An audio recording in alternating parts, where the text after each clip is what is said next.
Good evening.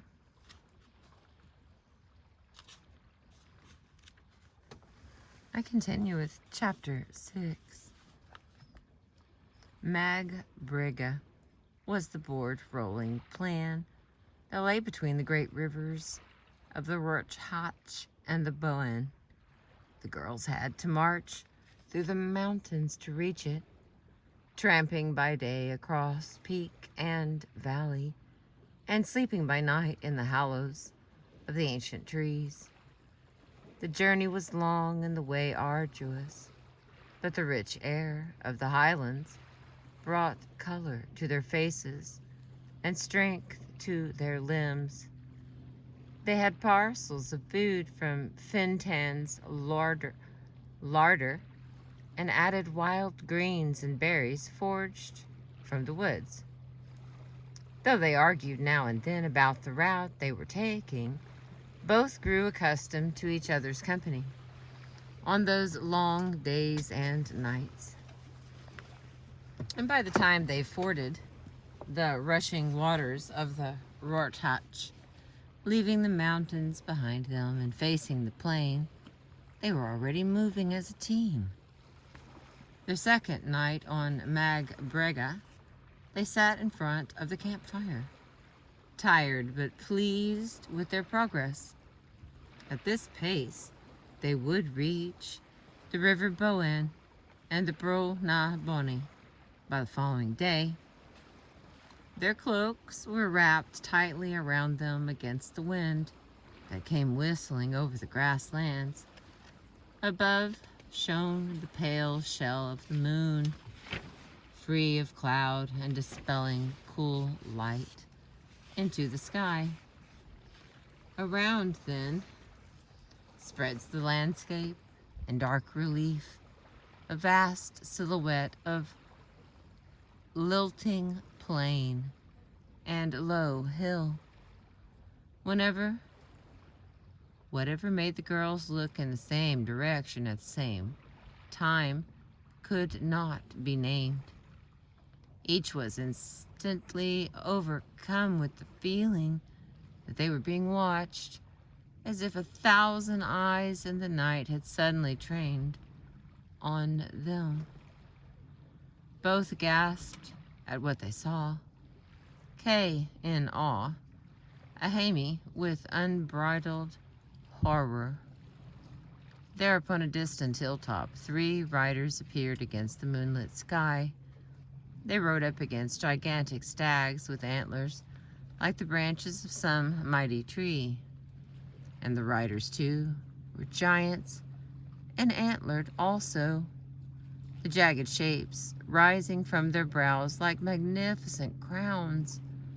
Hair and cloaks streamed in the wind as they came to a halt on the summit of the hill. Then they dispersed, one to the north, one to the south, and one to the west. The sighting had taken but a moment, and yet Kay felt as if her mind had been scorched by a raging fire.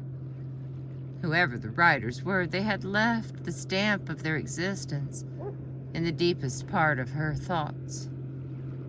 Here was something beyond humankind, something incredibly old and wild, not of man and not of beast.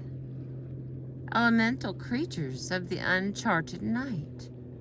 For the first time since she had arrived in Insenfale, Kay felt truly afraid. Ahami slumped forward, burying her face in her hands. Who were they? What were they? Kay demanded, shakily. They are the Sentinels, Ahami answered in a terrible voice. When she looked at Kay, her green eyes were dark with despair. The 3 Sentinels of the Tuatha de Danann, Fiach, Rosic, and Radark.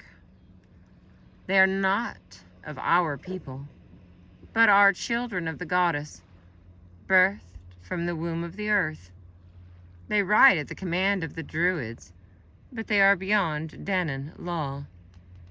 The time is forgotten when they were last called into the land. Something dreadful has happened. Why? Said Kay, trying to regain her calm. Why are they called? What do they do? For one purpose they ride, Ahemi moaned. Their duty is to kill. She stared into the fire and her voice echoed with shock. Our most sacred law tells us that Danann cannot kill Danann. The sentinels are called when one of our own must die. Someone has committed a terrible act. Some noble Danann is condemned to die. Darkness and disorder have entered the land. She started to weep. I feel as I did before you came to me. Kay, all is falling apart. All is lost and hopeless. These feelings were also coming over Kay, but she fought against them. Pull yourself together, Kay said, half pleading, half commanding. Don't collapse on me now. But what can we do? Ahemi wailed. Murder has entered the land, and her sobs grew louder. Stop it, Kay shouted. I can't take all this crying. Kay herself was very close to the same state as Ahemi. Their plight was undeniable. They were alone in a dark countryside and helpless against attack. And the sight of the sentinels had brought that home with terrifying clarity. But Kay was determined to keep a hold on her terror and Ahemi's as well. The younger girl was looking at her with dismay, shocked out of her weeping by Kay's angry tone. They're gone now, and we are all right, Kay said firmly. Hysterics won't help us any. Ahemi sniffled quietly to herself as she slowly recovered. It is not fair, she mumbled. Fintan did not warn us of danger. That's all right. That's a thought, Kay said, with sudden encouragement. He sent us out into this land with a job to do. Obviously, he believes we can handle it, whether it is dangerous or not. Ahemi grew calmer as she thought about this. She touched the pattern on the hem of her cloak, letting her fingers run over the golden spirals. And we agreed to take on this quest, Kay pointed out, so we could find the answers to our questions. It's not as if we're doing this just for Fintan. Yes, Ahemi said, beginning to gather her strength. This quest is for my own cause. If there is danger in finding out who I am, then I must be prepared to face it. So whatever happens, Kay went on, whatever we discover or suffer or learn, we must follow the quest, Ahemi finished for her.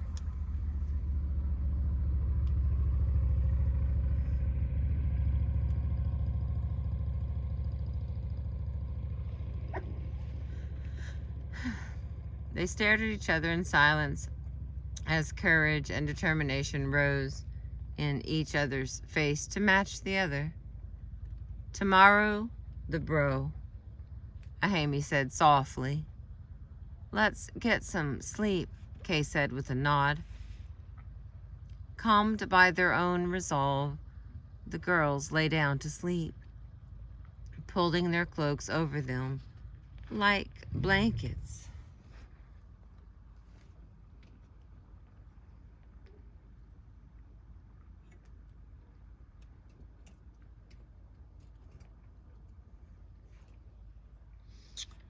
Kay, said Ahamy after a little while. Were you very angry when you shouted at me? Not really, Kay answered, looking up at the sky. To be honest, I was frightened. Not just because of the sentinels, but by you as well. I'm used to being on my own. I don't know what to do when you get like that. I just can't handle it.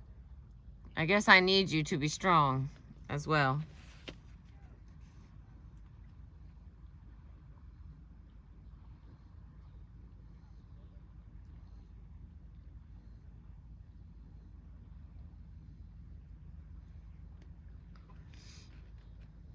Then I shall try to be strong, Ahamy promised fervently. Go to sleep, said Kay, but she smiled to herself as she closed her eyes. They were up early the next day to complete their march across the plain. Before them lay the river valley of the Bowen. The fertile lands that bordered the river rolled higher than Mag Brega, and field after field rustled with the shining wealth of oats and barley, wheat and rye. It was the first sign of civilization the girls had encountered in their travels, and they crept through the hills, avoiding settlements and field workers alike. When they reached the River Bowen, they traveled along its banks, accompanied by the melodious sounds of the black rushing waters. By midday, they crossed the ford of Ross na Rig and hurried eastward toward their goal.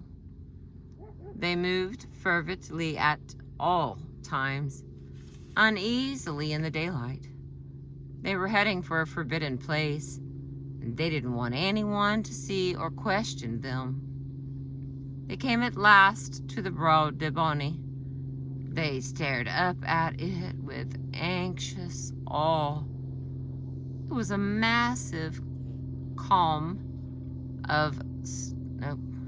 I think that's an I. It was a massive cairn of stone, smooth and white, standing on a hill that overlooked the river. Like a half moon, rounded in shape, its surface was a coat of glistening quartz. It seemed cold and ominous, glaring white in the sunshine, like a scepter masking its darker contents. And surrounding the mound was a circle of giant standing stones, dark guards. Before the pale face of the bro, their message was clear. Do not enter here. Maybe we should wait till nighttime, Kay said. Then we'll have some cover. Ahamy disagreed fearfully. It is at night that the Druids use the heavy chambers of darkness. If we must go in, we should do it now.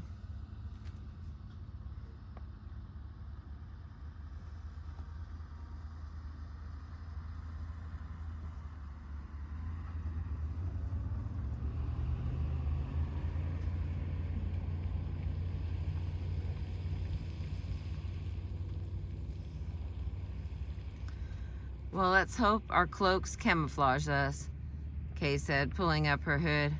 I'm sure you can see this place for miles around.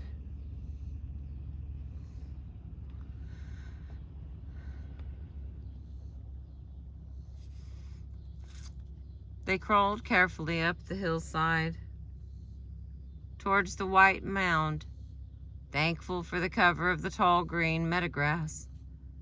As they neared the ring of standing stones, Kay reached out suddenly to hold Ahamy back. There's something there, she whispered anxiously. Can you feel it?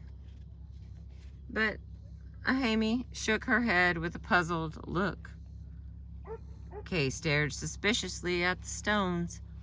Each stood separately, gray and stolid, in threatening pose. There was plenty of space for the girls to pass through, but Kay's mind was tingling strangely, as if a tiny alarm had been set off. "Can we avoid them?" she asked Amy. "They make a full circle," came the low reply. "We will have to go through," Kay muttered, though her instincts warred against her.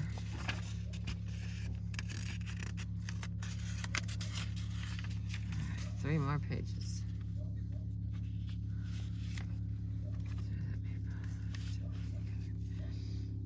Still low to the ground, they crept towards the stones. They had no sooner entered the shadow of the circle when they found they couldn't move. Like insects caught in a spider's web, they were bound fast in their place by invisible threads. Worse sensations followed.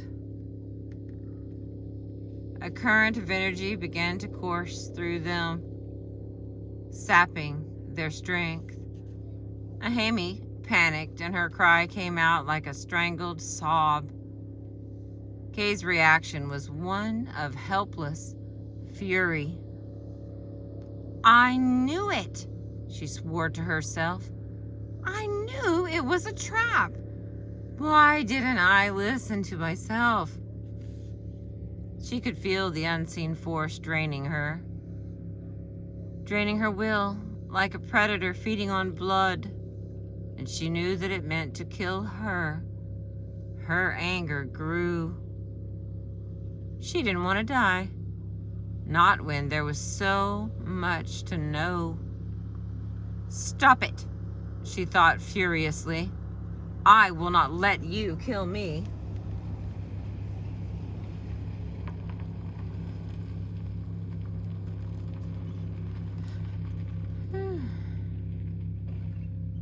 At that very moment, Kay sensed the force weakening a little, as if retreating in response to her thought.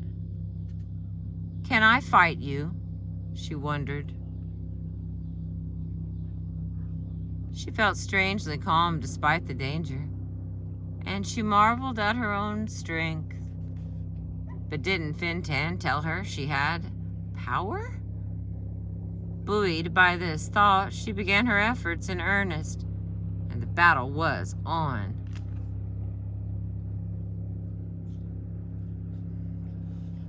Like a young warrior testing her skills, Kay bent her mind to fight the enemy. Her confidence grew as she sensed the weakness of her adversary. This was mindless force, laid on the stones of druid chant, effective and undoubtedly fatal to the powerless intruder. It had no defense against a counterattack. Still, it wasn't easy.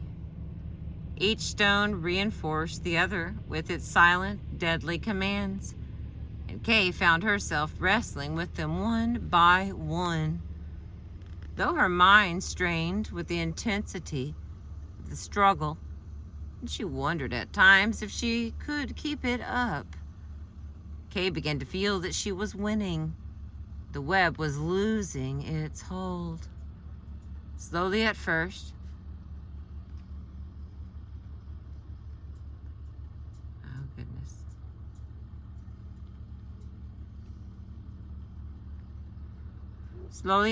and then with more ease, Kay was able to move, and she reached out painfully to grasp Amy. With a final burst of effort, she broke through the circle and dragged herself and Amy beyond the shadow of the stones.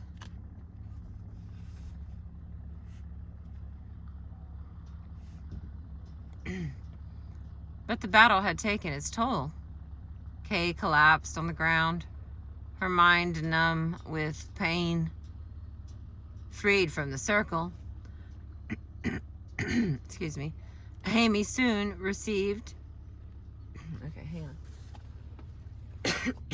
Excuse me.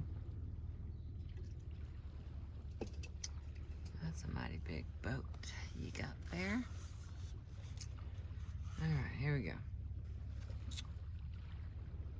Freed from the circle, Lahami soon revived, and she leaned over Kay with concern and astonishment. "You saved us," she said. "Are you ill? What can I do?" "Help me up, for starters," Kay said weakly, but her grin was triumphant as Amy lifted her to her feet. "I'll recover, don't worry. I've got a splitting headache, but the rest of me seems fine." "How did you?" Amy was looking at Kay with new respect. Kay shrugged with embarrassment. "It's all new to me. I seem to have some kind of mind power." "Then we are not as defenseless in this quest as we thought," Amy said, smiling proudly at her companion. "I guess not," Kay said with a grin. "Shall we continue?" They approached the mound cautiously. The entrance was a dark mouth blocked by a huge lintel stone scored with designs. Kay stared at the triple spirals that whirled like eyes and eyes. Okay, whatever. "Right on track," she said with a satisfied grimace. "I hope there are no more booby traps."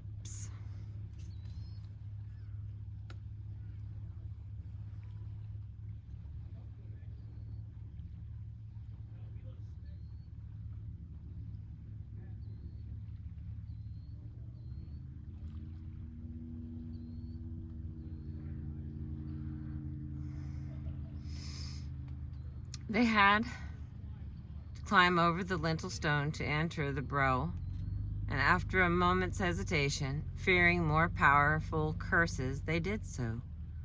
The mound opened before them, and they moved uneasily into a long, dim tunnel. Great stones ranged on either side, and they were forced to walk in single file. Kay, stooping at times where the roof was too low for her height, they could sense the massive weight above them, tons of stone heaped over the slender passageway. The air was cold and stale like a tomb. They walked heavily, aware at every step that they were treading on forbidden ground.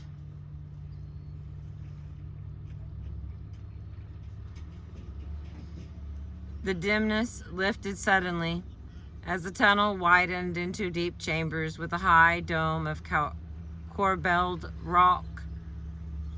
"The heart's core?" Ahime whispered as they moved into the chamber.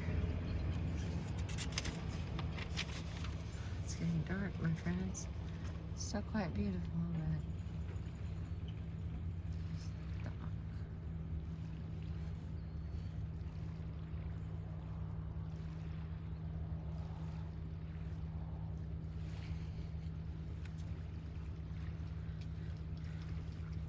Okay, last page here. If I can see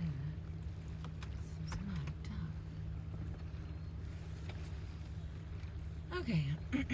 3 alcoves faced them, hewn in the walls of the rock like a great clover leaf. The 2 alcoves on the right and left cast out a multicolored light, and the girls caught their breath when they saw why. Each recess held a dazzling hoard of treasure. The riches spilled over ledges and rose in bright heaps. Gems winked like the eyes of a peacock. Tiaras and diamonds shone like crystal. Sun discs glistened like plates of gold. There were silver basins inlaid with red and purple stones, and vessels and dishes of copper and bronze. Gold shimmered in all its hues. Honey yellow, dark orange, and white, fashioned into a myriad of jewelry and ornament, bracelets and gorgets, brooches and earrings, necklaces and breastpins, all lay tangled together in sparkling piles, and leaning upright like opulent warriors were weapons of the finest metal, long, sharp swords and spears, tall as men, great shields embossed with knobs of gold, and enameled scabbards red as blood.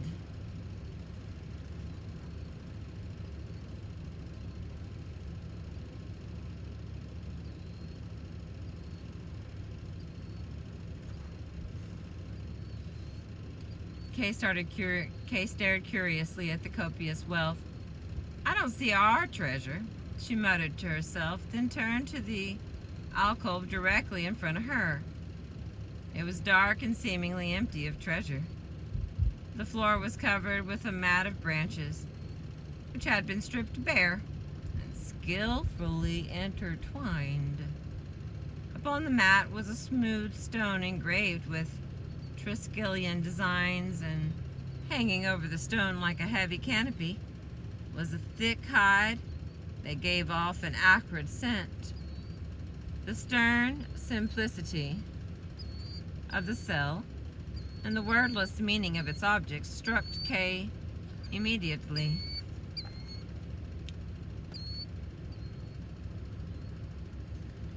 "There is something here," she said. Ahemi nodded and pointed to the mat. "The wattles of wisdom upon which the druids lie," and they placed the stone upon their chest, while the bull hide brings the darkness of visions. She shivered as the symbols of the druid priesthood reminded her that she was profaning a sacred place. But Kay had already stepped into the alcove and was touching the bull hide reverently. Her face looked dark and unhappy.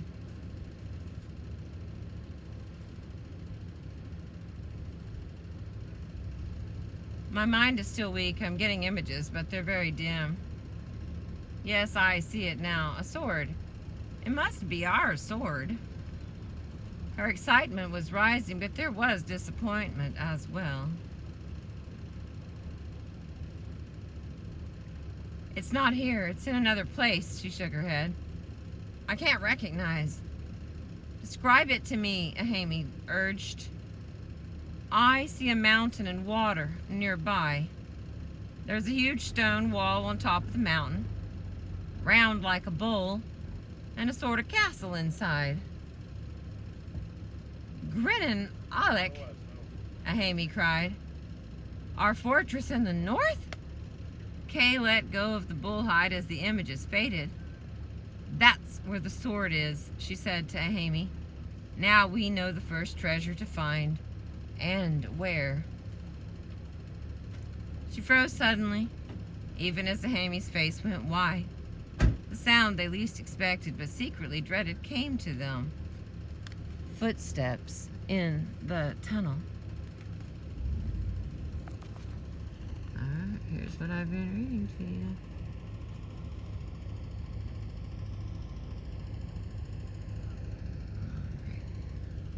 Thank you for being with me. I appreciate you.